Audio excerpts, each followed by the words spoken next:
صلاح الدین ایوبی اور ان کے ساتھی قرارگاہ میں داخل ہوتے ہیں۔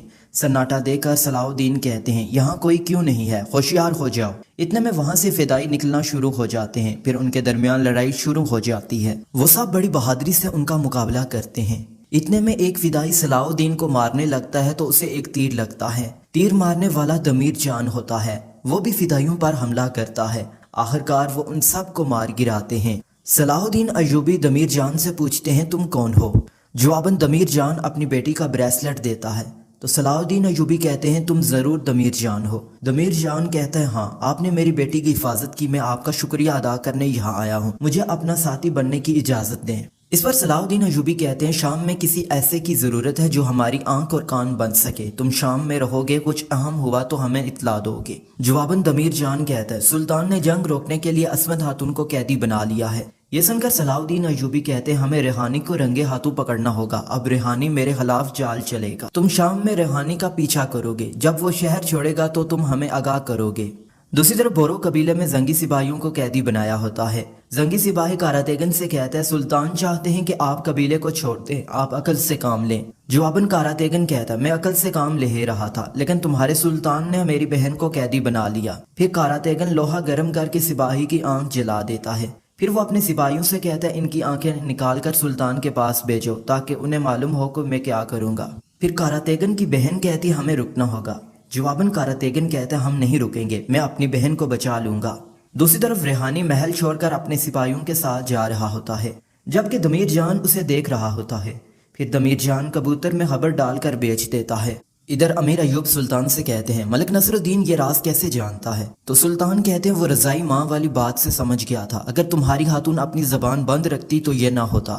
جواباً ایوب کہتا ہے وہ ایک ماں ہے، اس کا قصور نہیں ہے، لیکن آپ اپنے بھائی کو قابو نہ رکھ سکے۔ سلطان کہتے ہیں حد سے آگے نہ بڑھو، تمہارا لاپرواہ بیٹا نصر الدین کے ساتھ کیا اور تم مجھے بتا رہے ہو کہ میں اپنے خاندان کی حفاظت نہ کر سکا۔ امیر ایوب کہتا ہے آپ نصر الدین کو کیسے روکیں گے؟ اس نے راز افشا کرنے کی دھمکی دی ہے، اگر ایسا ہوا تو میں اپنے بیٹے کی حفاظت کے لیے سب کچھ کروں گا۔ ادھر ریحانی اپنے سپاہیوں کے ساتھ آگے بڑھ رہا ہوتا ہے، جبکہ صلاح الدین اسے چھپ کر دیکھ رہے ہوتے ہیں۔ پارس کہتا ہے دمیر جان نے کہا ہے کہ ریحانی نکل آیا ہے۔ ایلسس کہتا ہے یہ فدائی کچھ نہیں بولیں گے۔ صلاح الدین کہتے ہیں یہ آشکار کرنے کا کوئی طریقہ ہوگا، لیکن پہلے ہم اس کا تعاقب کریں گے اور معلوم کریں گے یہ کہاں جا رہا ہے۔ ادھر محل میں سلطان سنان سے کہتے ہیں میں تم پر توجہ نہ دے سکا، تم نے ہماری مشکل کا حل نکالا۔ سنان کہتا ہے سلطان ہمیشہ ایسے ہی رہا ہے، آپ اب بھی دشمنوں سے لڑ رہے ہیں۔ پھر سلطان کہتے ہیں کیا تم پہاڑوں کے مالک کے بارے میں کچھ جانتے ہو؟ سنان کہتا ہے وہ سائے کی طرح ہے، ہر کسی کے پیچھے ہے۔ سلطان کہتے ہیں کوئی ایسی چیز جس سے ہم اسے جان سکیں؟ جواباً سنان کہتا ہے ہو سکتا ہے وہ آپ کے پیچھے ہو۔ سلطان کہتے اس نے مجھے کیوں نشانہ بنایا؟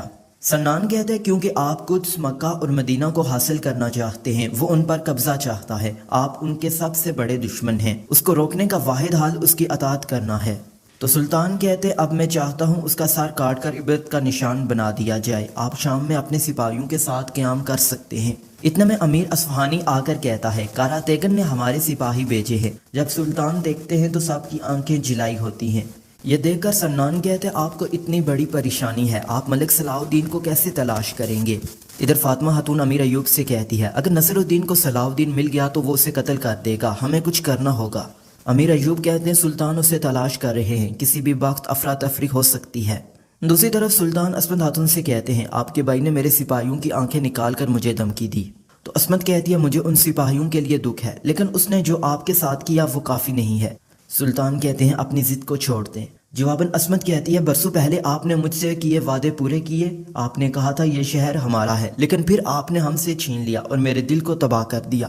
باہر ملکہ آ کر وزیر عماد سے کہتی ہے مجھے اندر جانے دو، تو وہ کہتا ہے آپ اندر نہیں جا سکتی، سلطان عصمت خاتون سے بات کر رہے ہیں۔ اندر سلطان عصمت خاتون سے کہتے ہیں آپ نے برسوں پہلے مجھے نہ سمجھا، آپ نے مجھے مجبور کیا کہ میں آپ کو گرفتار کروں۔ عصمت کہتی ہے آپ نے جو کیا اس کے بعد ہمارا غصہ ختم نہیں ہوگا۔ یہ سن کر سلطان جیسے کمرے سے باہر آتے ہیں تو ملکہ کھڑی ہوتی ہے، پھر سلطان عماد کو بیچ دیتے ہیں۔ ملکہ کہتی ہے جب آپ کے بیٹے کو ہر طرف تلاش کیا جا رہا تھا تو آپ اس عورت سے باتیں کر رہے تھے، ایسی کیا خاص بات ہے؟ سلطان کہتے ہیں میں نے اس سے بات کی تاکہ قبائل پیچھے سے جنگ کے لیے نہ آ جائیں۔ یہ کہہ کر سلطان جانے لگتے ہیں تو ملکہ پیچھے سے کہتی ہے کیا کوئی اور نہیں تھا جسے آپ یرغمال بنا سکتے تھے؟ تو سلطان پلٹ کر کہتے ہیں ملکہ تم میرے لیے سب سے قیمتی ہو، کیا میرے پیار میں کبھی کمی تھی جو تم مجھ سے یہ کہہ رہی ہو؟ ملکہ ماضی گزر چکا ہے، تم بھی سب کچھ بھول جاؤ، میرے بیٹے کی جان خطرے میں ہے، تمہیں اس وہم میں نہیں پڑنا چاہیے۔ دوسری طرف کاراتیگن سپاہیوں کے ساتھ جنگل سے آگے بڑھ رہا ہوتا ہے تو اس کا سامنا ریحانی سے ہوتا ہے۔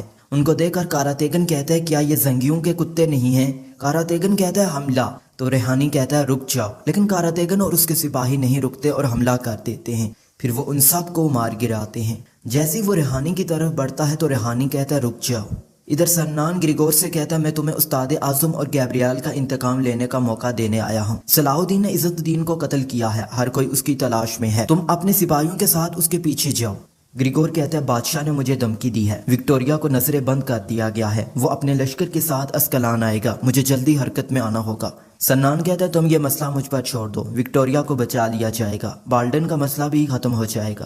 گریگور کہتا ہے تم یہ سب کیسے کرو گے؟ سنان کہتا ہے تم وہی کرو جو میں نے کہا۔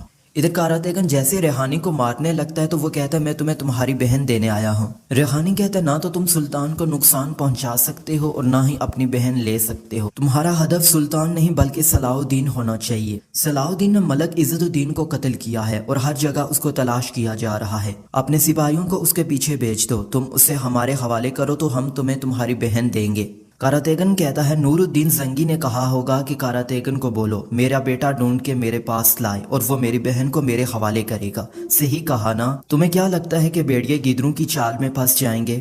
اس کے ساتھ ہی وہ پھر سے تلوار فضا میں بلند کرتا ہے تو ریحانی کہتا ہے یہ سلطان نہیں بلکہ میں کہہ رہا ہوں، ایک طاقتور وزیر صلاح الدین مفرور ہے، تمہارے لیے اسے پکڑنا سلطان کو مارنے سے کئی زیادہ آسان ہے۔ یہ سنتے ساتھ ہی کاراتیگن اپنی تلوار زمین میں گاڑ دیتا ہے اور کہتا ہے شکاریوں ہمارا شکار صلاح الدین ہے۔ پھر ریحانی کہتا ہے اگر تم نے کوئی چال چلنے کی کوشش کی تو میں پہلے تمہارا سر اتاروں گا، جبکہ صلاح الدین ایک جانب کھڑے ہو کر یہ سارا منظر دیکھ رہے ہوتے ہیں اور کہتے ہیں کاراتیگن ایسا شخص نہیں جسے امیر ریحانی قائل کر سکے، یقیناً انہوں نے صلح بازی کی ہوگی، ہمارے پاس موقع ہے کہ اس کی غداری ثابت کریں، میں کاراتیگن کے پاس جاؤں گا۔ ادھر قدس کے ایک کمرے میں شہزادی وکٹوریا قید ہوتی ہے، کسی کے آنے کی آواز سن کر وہ ایک گلاس توڑ کر اسے اپنا ہتھیار بنا لیتی ہے اور پھر دروازے کے پیچھے چھپ جاتی ہے۔ اسی لمحے بالدن کا کمانڈر وہاں آتا ہے تو وکٹوریا ایک دم سے دبوچ لیتی ہے اور پوچھتی ہے کیا بادشاہ بالڈن نے تمہیں یہاں مجھے مارنے بھیجا ہے؟